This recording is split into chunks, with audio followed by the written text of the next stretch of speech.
The chill in the air bit at my cheeks, a stark contrast to the warmth radiating from the fireplace in the tastefully decorated living room behind me. It was early December, and the manicured lawns of my upscale suburban neighborhood in Connecticut were already dusted with the first hints of snow. Christmas was just around the corner, a fact that filled me with a peculiar mix of dread and anticipation. Dread, because it meant another round of tedious family obligations. Anticipation, because I had a plan to finally put my mother in her place.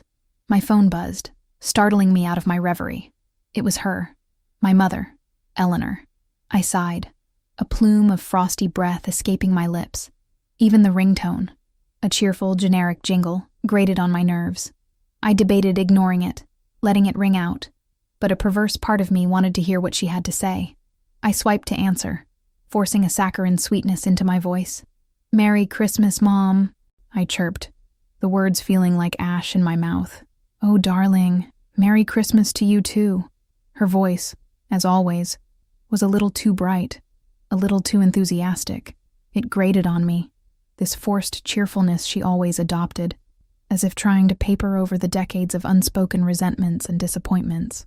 I was just calling to confirm Christmas dinner. I'm so looking forward to seeing everyone. I've already started planning the menu, you know. I thought a lovely roast beef this year, and perhaps some of your father's favorite. I cut her off, my voice still sweet, but with a subtle edge of steel. "Actually, Mom, about Christmas dinner." I paused, letting the silence hang heavy in the crisp air. I could almost hear her holding her breath on the other end, a telltale sign of her anxiety whenever I spoke with that particular tone. "I've made some changes this year." A beat of silence, then a hesitant, "Changes? What kind of changes, dear?" I walked back inside, the warmth of the house seeping into my bones, yet the coldness in my heart remained. I settled onto the plush sofa, gazing at the flickering flames in the fireplace. "Well," I began, savoring the moment. "This year, Mark and I have decided to host a more intimate gathering. Just us, the kids, and Mark's parents. You know, a quieter affair." I took a breath, letting the full weight of my words sink in. "So, you won't be invited this year?" The silence on the line was deafening. It stretched, long and uncomfortable, punctuated only by the crackle of the fire. I felt a surge of something akin to triumph, a dark satisfaction bubbling up inside me. Finally, I was in control. The years of feeling overshadowed, of feeling like her expectations were a suffocating blanket, were finally being shed. This was my Christmas, my family, and I was making the rules. I pictured her face, the way her usually composed features would crumple, the shock in her eyes. It brought a cruel smile to my lips.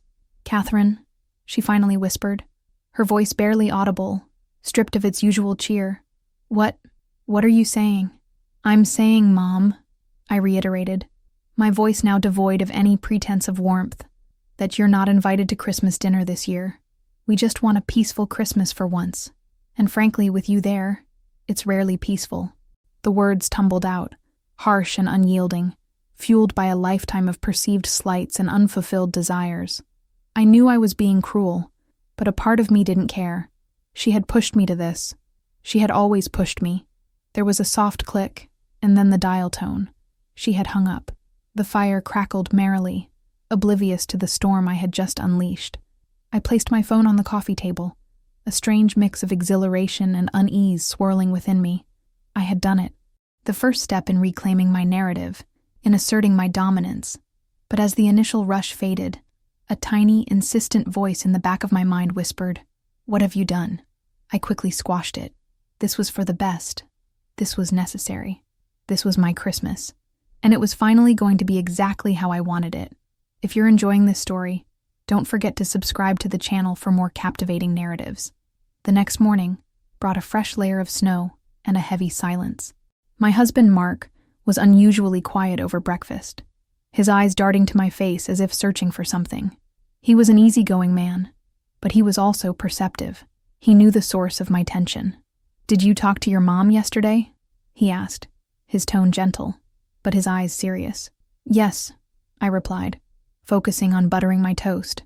"I told her she wasn't invited for Christmas dinner." The silence that followed was thick and uncomfortable.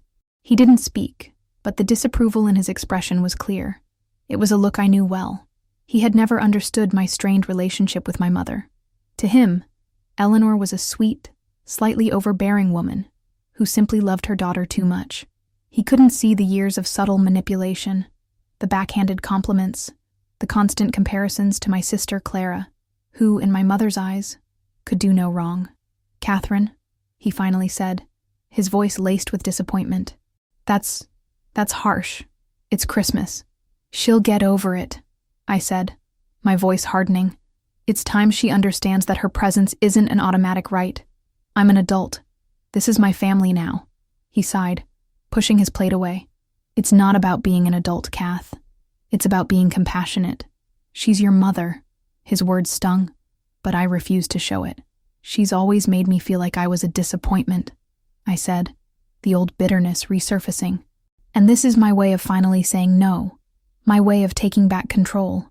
Later that day, I received a text from my sister, Clara. "Mom is heartbroken," it read. "She won't stop crying. What did you do?" I didn't respond. Clara, with her perfect grades, her perfect life, her perfect relationship with our mother, was the last person I wanted to hear from. She had always been the golden child, and my mother had never let me forget it. It was Clara, not me, who deserved this kind of familial discord, but I was the one who was brave enough to stand up for myself. The days that followed were a cold war. My mother didn't call. My father, a quiet man who always stayed out of our conflicts, didn't call either. Clara's texts became more frequent and more accusatory. My kids, bless their innocence, were oblivious, excitedly counting down the days until Santa's arrival. The air in my house, once filled with the cheerful hum of holiday preparations, felt heavy. I threw myself into decorating, stringing lights, and baking cookies with a frantic energy. I told myself I was making this Christmas perfect, just for us. But the silence from the other side of my family felt like a physical weight, and the triumphant feeling I'd had a few days ago had been replaced by a gnawing emptiness. The cold that had been on the outside of my body had now seeped into my soul, and I was starting to realize that the perfect Christmas I was building was nothing more than a hollow, empty shell. Christmas Eve arrived with a heavy blanket of snow, transforming the world outside into a pristine, silent postcard. The house was a warm, glowing haven, filled with the scent of pine and cinnamon. Mark and I had done everything perfectly. The Christmas tree was a masterpiece of twinkling lights and vintage ornaments. The presents, wrapped in shimmering paper, were piled high. The kids were buzzing with an energy that was both infectious and exhausting. Mark's parents, Helen and Robert, arrived early on Christmas Day. They were kind, gentle people, and I genuinely enjoyed their company, but even they sensed the underlying tension. Helen hugged me warmly, but her eyes held a question. "We haven't heard from your mother, dear," she said, her voice soft. "Is she all right?" I offered a tight-lipped smile. "She's fine, Helen. Just spending a quiet Christmas with Dad this year." The lie felt sharp on my tongue. We all knew my parents' Christmases were never quiet. They were always a chaotic, joyous affair filled with family and friends. The thought of them alone, just the two of them, in their large, quiet house, made my chest ache with a feeling I refused to acknowledge. Dinner was served. The table, set with my finest china, was a picture of festive elegance, but there was a noticeable gap. The empty chair at the end of the table, where my mother usually sat, seemed to stand out more than any other decoration. It was a silent accusation. The kids, lost in their own world of new toys and sugar highs, didn't notice. But Mark and his parents did. "The roast is delicious, Catherine," Robert said, trying to fill the silence. "Thank you, Robert," I replied, but my voice was strained. I looked at Mark, and his gaze was fixed on the empty chair. A flicker of anger surged through me. Why did he have to make it so obvious? He was my husband. He was supposed to be on my side, but his eyes held a deep sadness, a quiet disappointment that felt worse than any argument. It was a passive condemnation, and it was suffocating. Throughout the meal, I found myself thinking about my mother. Was she baking her famous gingerbread cookies? Was she setting a smaller table for just her and my father? Was she thinking about me? The delicious food I had so meticulously prepared tasted like sawdust. The joyful sounds of my children's laughter seemed to echo with an underlying hollowness. After dinner, as the kids played with their new toys, Mark came and sat beside me on the sofa. "Are you happy, Kath?" he asked, his voice low. I stared into the dancing flames of the fireplace. "Yes," I said, the word feeling like a brittle lie. "This is exactly what I wanted. A peaceful, perfect Christmas." But my perfect Christmas was haunted by an empty chair and a ringing silence that felt louder than any noise. The triumph I had felt when I hung up on my mother had evaporated, leaving behind a profound emptiness. My victory felt hollow, and I was starting to suspect that the one I had hurt the most was myself. Days after Christmas, a peculiar quiet settled over the house.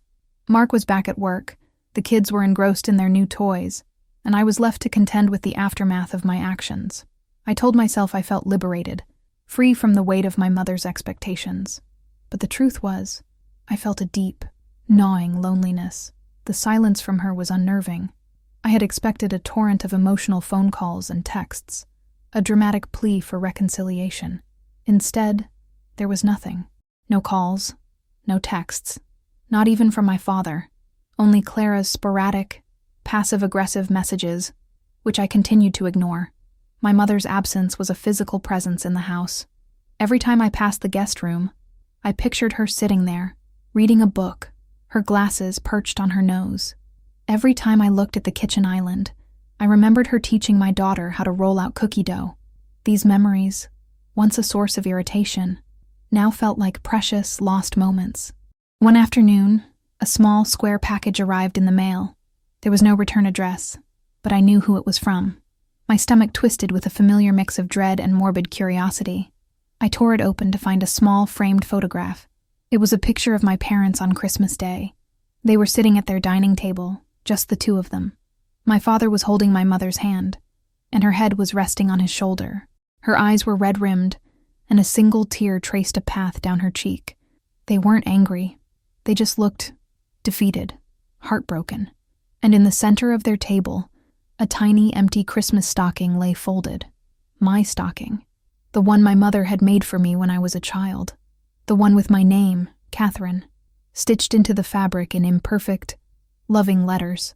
She had always insisted on bringing it out every year, even when I was an adult.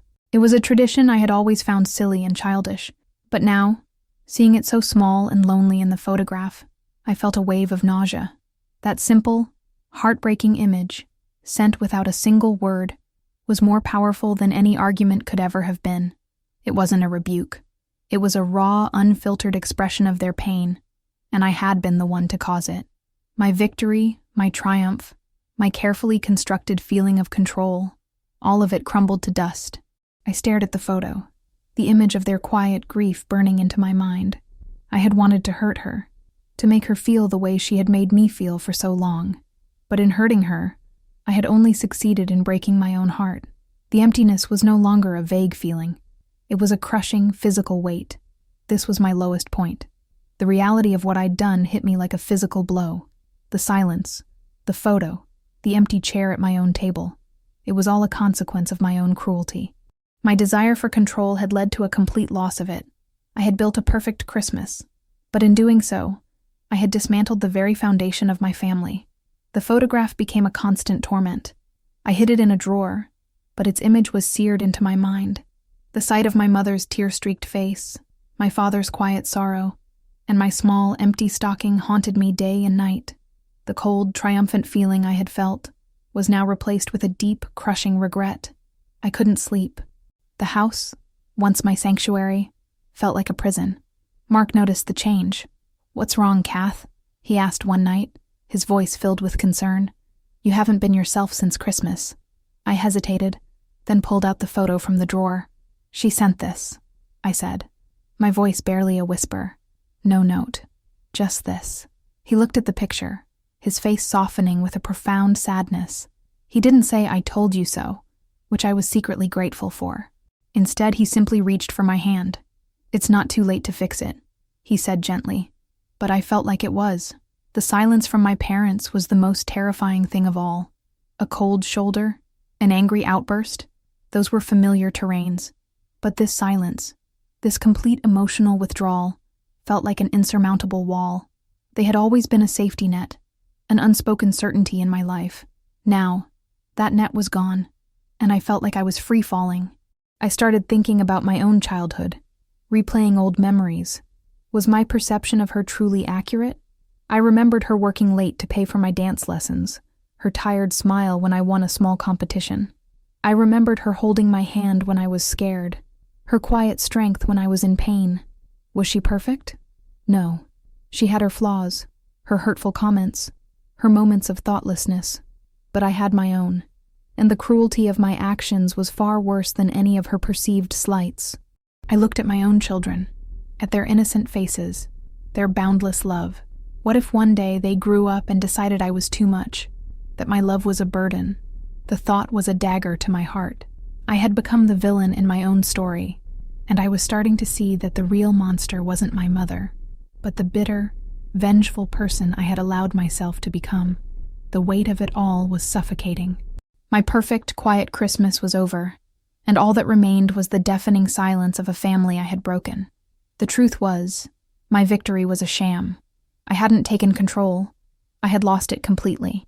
And the only way to get it back, I was starting to realize, was to confront the one thing I had been running from my entire life, my own culpability. The day after New Year's, with the house feeling empty and the holidays a distant memory, I finally picked up my phone and called my father. The call went to voicemail. I tried again and again until I finally reached my sister, Clara. "Clara," I said, my voice hoarse. "I need to talk to Mom and Dad. I need to apologize." The silence on the other end of the line was long and painful. "She's not taking calls, Catherine," Clara finally said, her voice devoid of its usual cheer. She's not well. She's been in bed since Christmas." A cold dread spread through me. "What do you mean, not well?" "She had a panic attack on Christmas Day. The doctor said the stress was too much. She's been in a deep depression ever since. She barely eats. Dad is worried sick. He's been taking care of everything." The news hit me with the force of a tidal wave. A panic attack. Depression. All caused by me. I had wanted to teach her a lesson, to make her feel a fraction of the pain I had felt. But I hadn't just hurt her. I had broken her. The monster I had become wasn't just a figure of speech. It was a reality. The consequences of my actions were far more severe than I had ever anticipated. "Can I come over?" I asked, a desperate plea in my voice. "Please, Clara. I need to see her." "I don't know if that's a good idea, Kath," she said. And for the first time, I heard a genuine crack in her voice. Not just passive aggression, but real fear. "She's so fragile right now. Your presence, it might make things worse." My heart sank.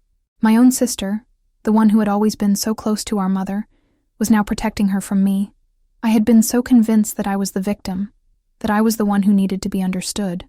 But the truth was, I had been the one causing the pain all along.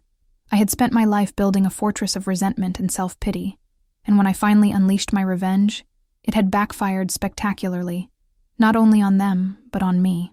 I hung up, the phone feeling heavy in my hand. I hadn't just lost a Christmas dinner. I had lost my mother's peace of mind, her health, and my sister's trust. I looked at the photograph of my parents, and the shame I felt was a physical pain.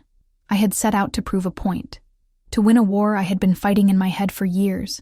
But the only thing I had won was the right to be alone in my regret, a solitary, miserable monarch in the ruins of my own making. The following week, I drove to my parents' house. The snow was a dirty gray on the sidewalks, and the once festive Christmas decorations looked tired and forlorn. I walked up the familiar path, my heart pounding in my chest, a knot of fear and shame in my throat. My father, a man who had always been my quiet rock, opened the door. He looked older, his shoulders stooped with a weariness I had never seen before. His eyes, usually kind, were distant and wary. "Hi, Dad," I whispered, my voice thick with emotion. He just nodded, stepping aside to let me in. The house, usually a hub of activity and warmth, was cold and silent. The air was heavy with unspoken grief. My mother was sitting in her favorite armchair, a blanket draped over her lap.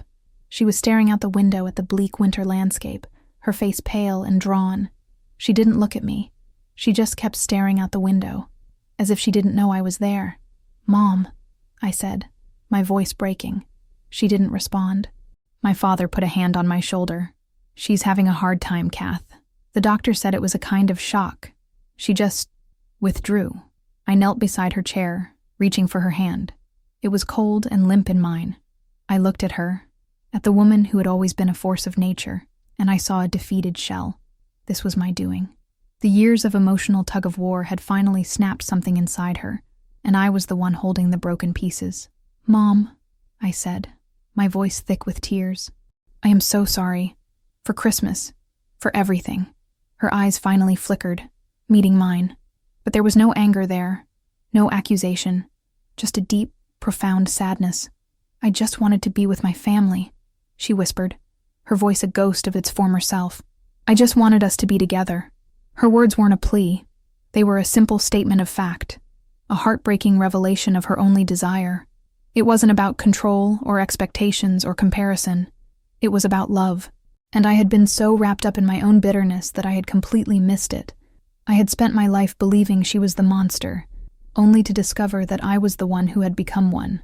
I stayed for hours, sitting by her side, holding her hand. My father brought me a cup of tea, a silent gesture of his forgiveness. We didn't talk. There was nothing left to say. The unspoken truth was finally out in the open. I had broken my mother's heart, and in doing so, I had broken my own. The next few weeks were a painful journey. I visited my mother daily, sitting with her, holding her hand, and talking, even when she remained silent. My father was a steady presence, and my sister, Clara, eventually saw the genuine remorse in my eyes. The turning point came one afternoon when I told my mother about my daughter learning to tie her shoes. A small smile flickered on her face. "I remember teaching you," she whispered, a ghost of her former self. That tiny breakthrough opened the door. We began to talk, not about the past, but about everyday things. I started seeing a therapist myself to unpack the deep-seated resentments that had festered for so long. I learned to see my mother as a person, flawed and complex, and I began to understand that her criticism often stemmed from fear. The road to forgiveness was long, but with each passing day, I saw a bit of the old Eleanor return. I had traded a perfect Christmas for a chance to rebuild the foundations of my family, and in doing so, I found a fragile peace. As winter gave way to spring, a fragile warmth returned to my mother's home. She was seeing a therapist and slowly coming back to life. One afternoon as we were gardening, she turned to me. "Catherine," she said, her voice soft, "I want to apologize. I was a difficult mother. I saw your strength and was so afraid you'd fail. I'm so sorry." The words I had waited a lifetime to hear finally came. I apologized, too, for my cruelty at Christmas. She took my hand, her grip firm and warm. "We have a lot to talk about," she said, and a glimmer of a smile appeared on her lips. We started with small coffees and dinners, talking about our lives, our fears, and our dreams. We were no longer fighting a war. We were building a bridge. With every step we took, the past felt less painful, and the future felt more hopeful. The silence I had craved was replaced with something far more precious, the sound of a family coming home. The year had come full circle, and the familiar cold of December returned. My phone rang. It was my mother.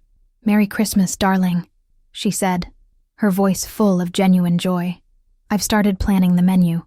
I thought a lovely roast beef this year." "That sounds perfect, Mom," I said, a warm smile spreading across my face. "We'll be there." We drove to my parents' house on Christmas Day. The house was bustling, and the air was thick with the scent of good food and the warmth of genuine connection. The empty chair from last year was now filled by my mother, her face radiant with happiness. My perfect Christmas wasn't one I had created with a grand gesture of cruelty, but one built on small, quiet acts of forgiveness. My villainous journey had ended not with victory, but with a humbling realization. True strength lies not in breaking others, but in healing yourself and the ones you love. The greatest gift wasn't the Christmas I had taken, but the one I had finally found the grace to give back. Thank you for watching. If you were moved by this story, please subscribe to the channel and share this video with your friends.